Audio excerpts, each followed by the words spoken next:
Have you ever wondered what the numbers mean on a red light therapy panel? An optics 210, mitored 1500, a Bimax 900. These numbers aren't something a marketing team cooked up. They're actually based on math. And I'm also going to show you what you do need to know to easily identify the best panel for your needs and your budget. More on that later in the video. Okay, so these numbers are quite common in the red light therapy space. 300s, 600s, 900s, 1500s. You've probably seen them all, right? Well, they're actually a result of a simple calculation. It's the number of LEDs in the panel multiplied by the wattage of those LEDs. So if we take the Bimax 900, for instance, it has 300 LEDs and those LEDs are 3 watts. 300 times 3, 900. If you look at the smaller Bimax 300, it's 100 LEDs times 3, 300. And quite a few companies do this.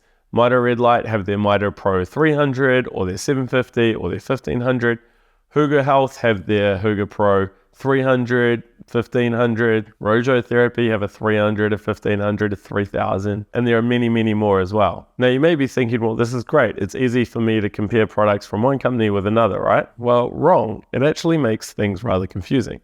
Let me explain. Firstly, not all companies in the red light therapy space even use this number system. Juve, for instance, have their Juve Mini, their Juve Go, their Juve Solo. Infrared have their Light, their Mid, their Max. Hey, even Mito Red Light have their feet in both camps. Their Pro line, as I mentioned, have the numbers. Their new Mito Adapt line use labels like Infrared. But worse than that, the numbers don't even match up. Let's look at the Mito Red Light Mito Pro 1500. This is a panel with 300 LEDs. A close rival to this panel is the Platinum LED Bimax 900, which also has 300 LEDs. But they have completely different numbers, the Mito Pro 1500 and the Bimax 900. It's just that the Mito Red panel uses 5 watt LEDs, the Bimax panel uses 3 watt LEDs. Hence why the numbers are different. And the LED wattage also causes other problems, but more on this later. Oh, and to really complicate matters, we have the Solbasium optics range. They have their optics 70, their optics 210, or their optics 550. Now their numbering system is actually based on how many LEDs are in the panel, irrespective of their wattage power. So their optics 210 is actually closely aligned with the Mito Pro 1500, for instance. So I told you it all gets rather confusing, right? Hey, if you're enjoying this video and it's helping you on your journey in the red light therapy space, hit the like button below. It helps me know that you are enjoying it.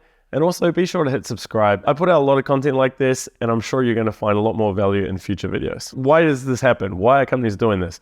Well, I have 2 reasons. Firstly, the higher numbers look better. A Mito Pro 1500 just sounds and looks better than a Mito Pro 100, for instance. And it also does show the customer where that panel sits in the product line. And secondly, of course, it does show the wattage figures. Well, the on-paper wattage figures. A Hugo Pro 1500 is going to be a lot more powerful than a Hugo Pro 300, for instance. So it does help the customer. However, I do have a few issues with it. You see, all of this is rather confusing. It could even be seen as being quite misleading. Personally though, I just think these numbers are meaningless. Well, we know that the wattage of an LED isn't necessarily correlated with power output or how much light is being emitted. I've personally tested panels with 3 watt LEDs and they've put out higher radiance figures than panels with 5 watt LEDs. I see it all the time. And no doubt if you've seen some of my work, you've seen it as well. So one would expect a Mito Pro 1500 with 5 watt LEDs to be a lot more powerful than a Bimax 900 with 3 watt LEDs,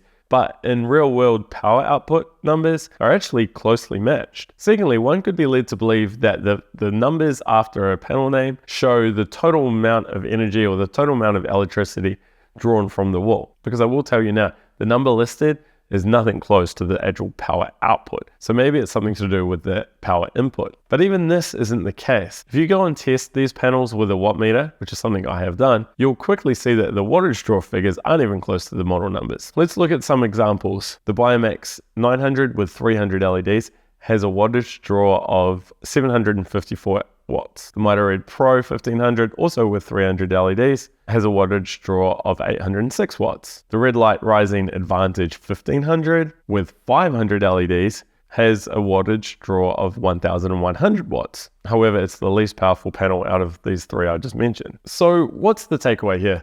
Well, it's simple. Don't get caught up in the numbers. Know that a Mito Red 300, an Optics 210, and a Bimax 300 are all completely different panels. They all have different LED counts and they all come in completely different sizes. One is not necessarily better than another. It's just that those numbers associated with those panels are really just product codes from a company. So if you've watched all of this and you're still confused as to what panel you should go after, that's where this video comes in. In this video, I'll show you how to determine what to look for when shopping for a red light therapy panel without all of the marketing mumbo jumbo or product code confusion. Simply click here to find out more. Otherwise, leave any questions or comments below.